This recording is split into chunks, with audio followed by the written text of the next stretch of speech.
ഒമാനിലെ കുറച്ച് പൈസ ഞാൻ പരിചയപ്പെടുത്തരാം. ഇത് ഒമാനിലെ റിയാലാണ്. ഈ പൈസ നാട്ടിൽ വരുമ്പോൾ എത്ര രൂപയാണെന്ന് ഞാൻ പറയാം. ഡിഫറൻറ്റ്. ആദ്യമേ നമുക്ക് 100 പൈസയും പറയാം. ഈ 100 പൈസ, അതായത് 100 പൈസ നാട്ടിലെ 21 രൂപ 500 പൈസ എന്ന് വെച്ചാൽ 21 രൂപ വരും ഏകദേശം 100 പൈസ. പിന്നെ 500 പൈസ, 500 പൈസ. ഈ 500 പൈസ നാട്ടിലെ ഏകദേശം 107 രൂപ ഈ പൈസ വരും. 5 റിയാൽ. ഈ 5 റിയാൽ നാട്ടിലെ ഏകദേശം 1075 രൂപ. പിന്നെ 10 റിയാൽ, 2180 രൂപ വരും.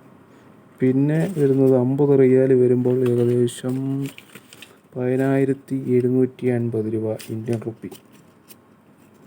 ഈ ക്യാഷ്